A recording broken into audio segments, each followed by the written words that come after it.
Vous écoutez le podcast Le voyage intérieur de Lucie, présenté par Lucie Lancel. Le voyage intérieur de Lucie, changez votre regard, vous êtes extraordinaire.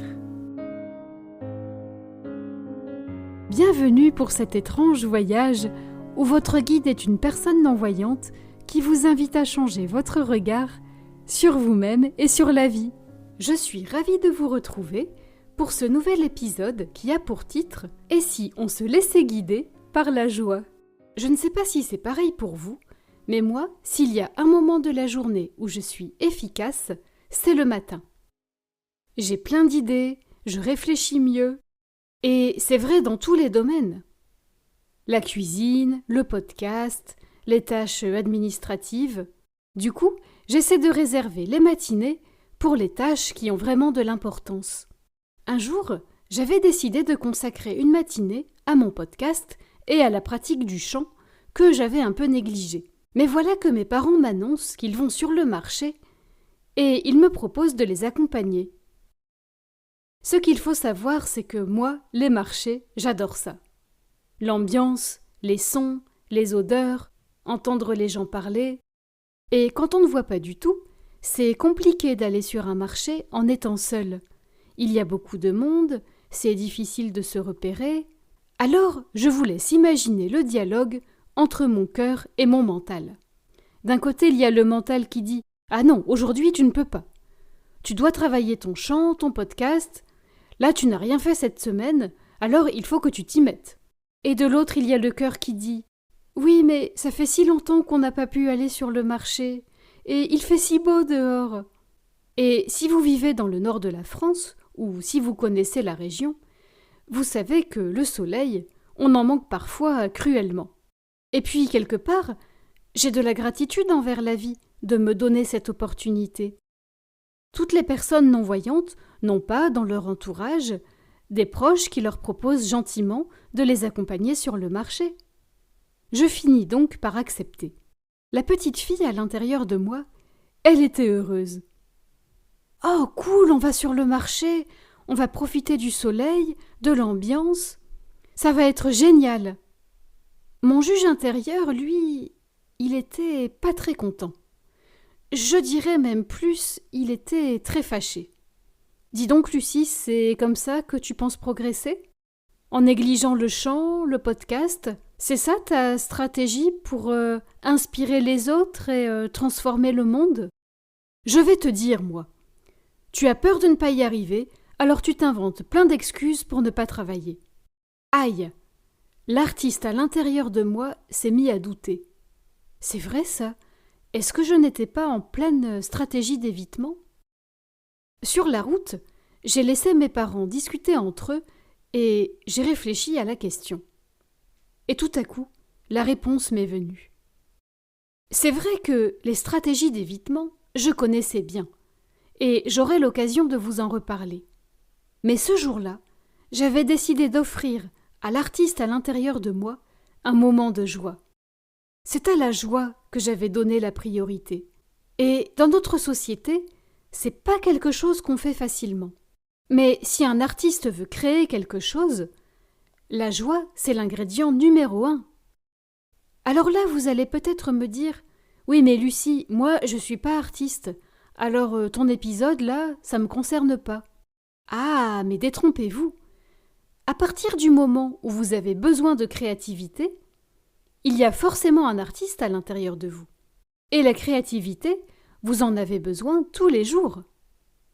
Pour savoir quel repas vous allez faire pour ce soir, quelle recette vous allez créer avec les ingrédients qui restent dans votre frigo et qu'il faut absolument manger avant que ça soit périmé, pour rédiger un email, un CV, une lettre de motivation, pour trouver des activités sympas à faire avec vos enfants, et si vous êtes professeur, des activités amusantes qui vont motiver les élèves, pour résoudre un problème, gérer l'imprévu.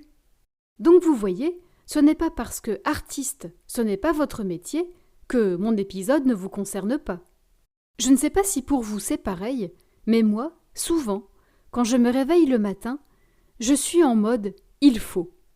Il faut travailler sur le podcast. Il faut cuisiner. Il faut faire du sport. Il faut que je trouve un métier. Il faut que je fasse quelque chose de ma vie.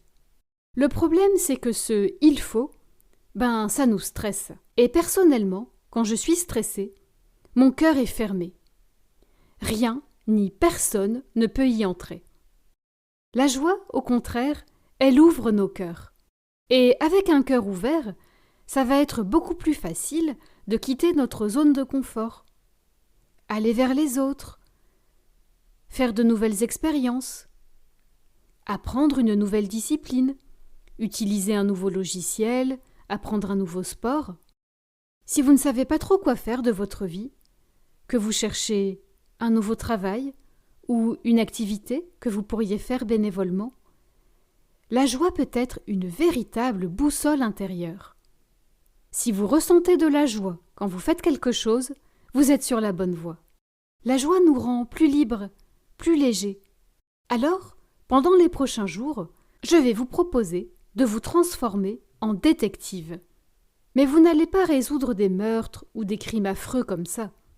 Votre mission, si vous l'acceptez, ça sera de mener votre enquête sur les petites choses du quotidien qui vous font du bien.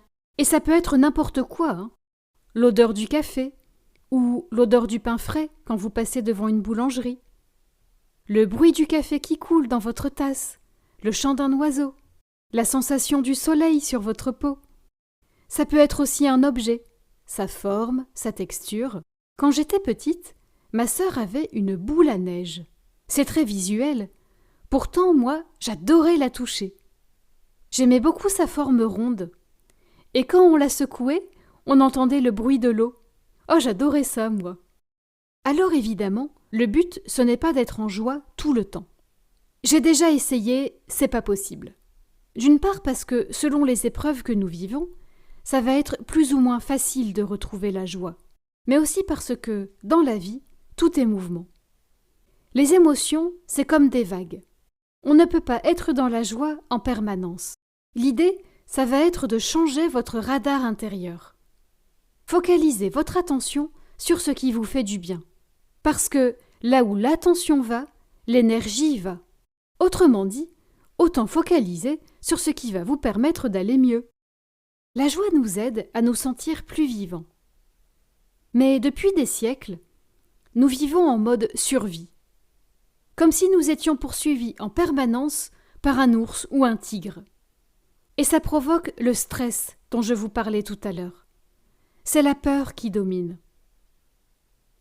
Et si la joie devenait notre nouvelle référence, notre nouveau repère, le monde irait beaucoup mieux, non? Alors à notre échelle, transformer le monde, ça paraît insurmontable.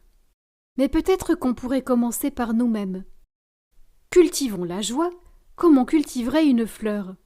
Et même si on ressent de la joie, allez, 2 minutes par jour, c'est déjà super. La joie, comme les autres émotions, c'est contagieux. En cultivant la joie, on va se faire du bien à nous, mais ça va aussi profiter à notre entourage. Alors, ça vous dit d'essayer? Nous arrivons à la fin de cet épisode. J'espère qu'il vous aura redonné le sourire. Je serai heureuse d'avoir vos retours. Alors, n'hésitez pas à me laisser un message sur ma page Facebook ou sur ma chaîne YouTube. Je vous lirai avec joie. Je vous retrouve très prochainement pour un nouvel épisode. En attendant, prenez soin de vous et faites preuve de bienveillance envers vous-même. À très bientôt. Merci de m'avoir écouté. C'était le voyage intérieur de Lucie. Si vous avez aimé cet épisode, vous pouvez liker, partager, vous abonner à ma chaîne.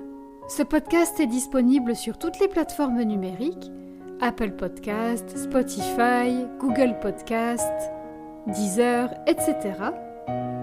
Et si vous souhaitez me contacter pour commenter un épisode, partager votre expérience, n'hésitez pas à vous rendre sur la page Facebook du podcast. Je vous mets le lien dans la description. Je vous retrouve très prochainement pour un nouvel épisode du podcast Le voyage intérieur de Lucie. Le voyage intérieur de Lucie, changez votre regard, vous êtes extraordinaire.